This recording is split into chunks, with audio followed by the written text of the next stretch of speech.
What's up, MJ? How you doing, buddy?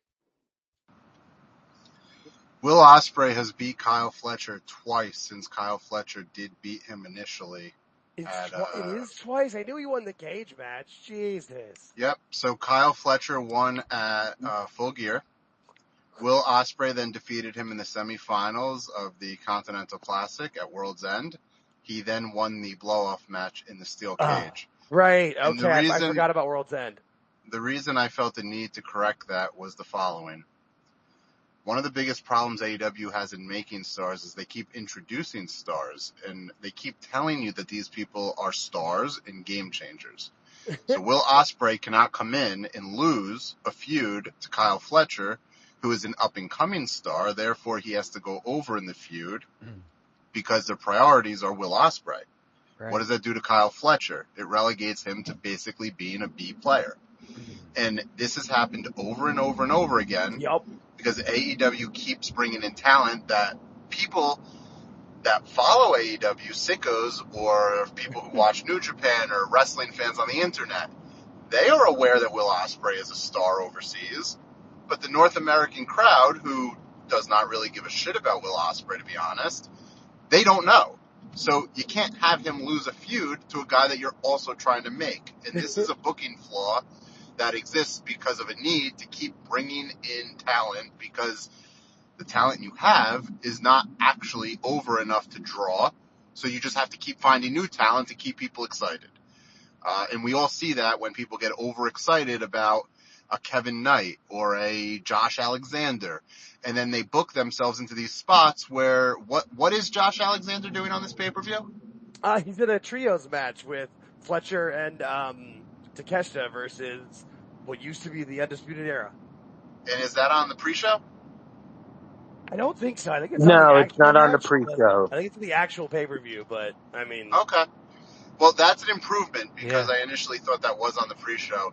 Well, and what my point was going to be, and I still think the point stands, is that Josh Alexander being brought in to be in a meaningless trios match on the undercard doesn't exactly make Josh Alexander's signing as important as people acted like it was. Right. First off, two questions. Well, has Josh Alexander even won a match yet since he's shown up? Like, I know he lost his debut, and I know he lost another one. And two, I put YouTube on like a half hour ago because it said the buy-in was supposed to start 50 minutes ago, and it still hasn't started. And I have the chat up now, George, and people are like, "Is this an hour late? What the hell's going on?" The sickles are getting pissed, having a sicko meltdown already. Yeah. You're not going to the show? I am not. Do you want to go? No, I decided not really. No, I don't live that close. I don't want to pay for parking. It's 105 degrees outside. I'm good. That arena is going to stink.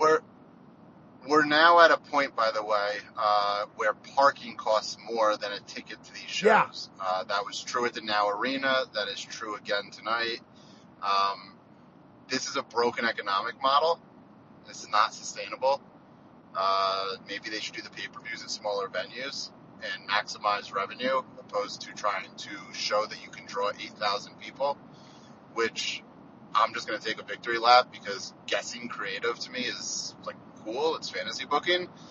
I am now actively months in advance projecting their ticket sales to plus or minus 2%. On May 2nd, I said this would do 8,000. Actually, in April, I said 8,000. On May 2nd, I doubled down. It is now May 25th, and they have done just about 8,000, plus or minus 2%. And isn't it funny that Battleground has outsold Double or Nothing tonight? Don't you find that funny? I find it obvious. That's it, yeah. Is it funny? Yeah, it's funny, but it's like, I don't think we should compare AEW to NXT anymore. I don't think that's fair to NXT, which is a bona fide brand that has the backing and endorsement of their partner, CW. Yes. I don't think that NXT is a developmental brand that people thought it was or it used to be. I think it is a halfway house for talent coming in before they're ready to get finished. It's like a finishing school. And I also think that with the partnership with TNA, like Joe Hendry's wrestling on that show tonight, he's not developmental. He just was on WrestleMania. Right. We've seen other main roster talent on NXT. I think AEW's like closest competitor right now is New Japan when they run the US, because I mean New Japan outdraws them when they run the U.S. from a weekly television versus whatever U.S. shows New Japan does. Now, obviously, the pay-per-views still draw, but, like, okay, great, you sold 2,000 tickets at $40. Like, that's cool, I guess. But it's not, I don't know. I'm curious. I don't know what the NXT prices were. They sold a hell of a lot more tickets way faster. And AEW is basically Ring of Honor 2018, more or less. Yeah, that's what it's come to. And I don't think anyone was saying Ring of Honor was NXT Black and Gold. And I don't think AEW is NXT 2025. Yeah, AEW is not even NXT 2.0. Yeah, at this point, AEW would do itself a great service to actually try to be NXT in the sense that they are developing younger talent that will be the future of main events of WrestleMania.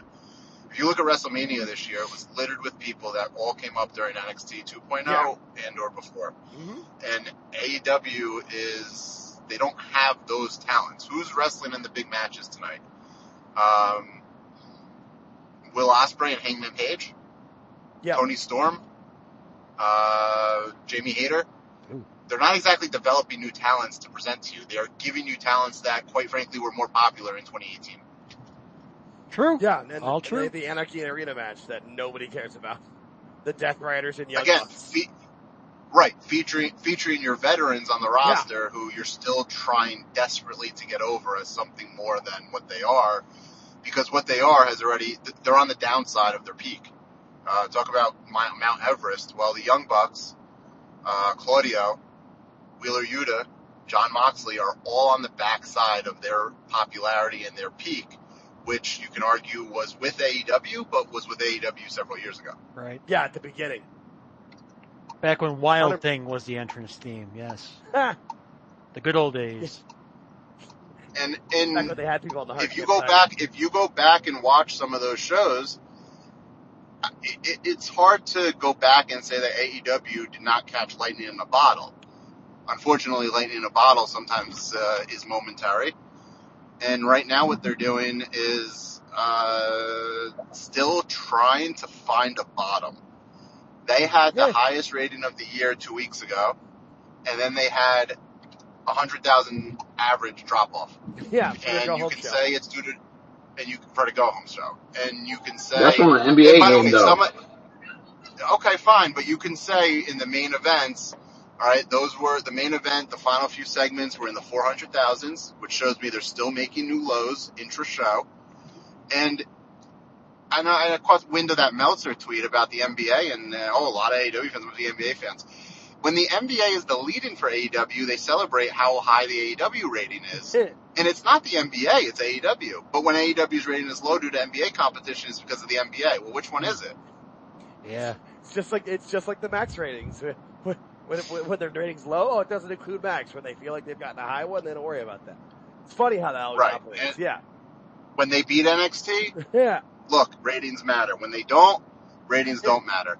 And the more that we've had these conversations with Phil before. I've talked about this with others for a while now.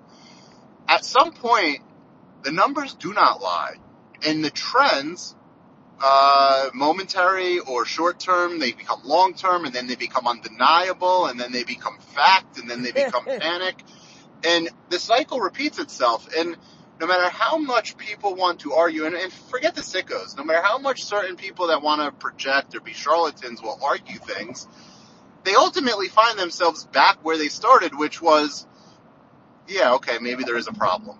And it wasn't too long ago that the problem was AEW should run smaller venues. Well, they did.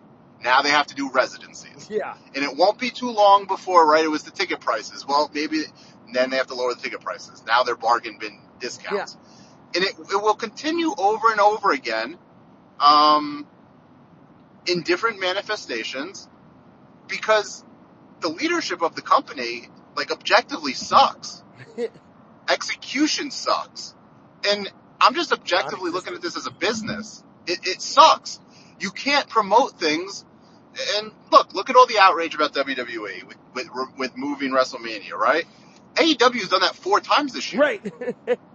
Yeah. AEW continues to put out graphics that are wrong. It's a matter of, like, at some point, this isn't an accident. This is just failure, institutional failure.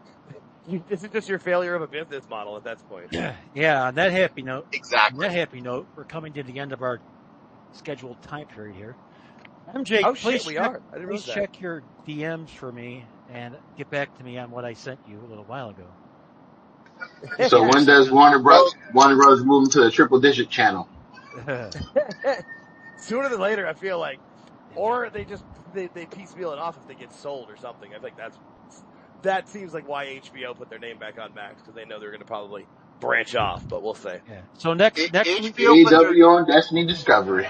A quick thing on HBO. Because there's been a lot of chatter about that, and this is something that there's only a handful of people in discourse that probably are equipped to speak on this. HBO Max is now a thing again because all the data has shown Warner Brothers is that the things that do well on on Max are HBO programs. Warner Brothers has smartly combined all of their distribution, all their streaming, in order to produce what is now a 1.5% streaming share. You might remember it used to be 1.2. They combined everything. It's 1.5. It's still among the lowest. Yet somehow White Lotus was one of the most viewed streaming shows in all of April, in May, for the duration it ran. So what that tells you is that White Lotus outperforms most streaming shows, and yet Max woefully underperforms most streaming services. So how much lower is the average viewership for most stuff on Max outside of White Lotus or outside of Game of Thrones or House of Dragon or Succession or Industry? The point being, it has become obvious that what worked for years with HBO in Max was HBO. Right. And what doesn't work is this mishmash of populous assets. And populous assets, stuff that, Discovery has, stuff that Turner had.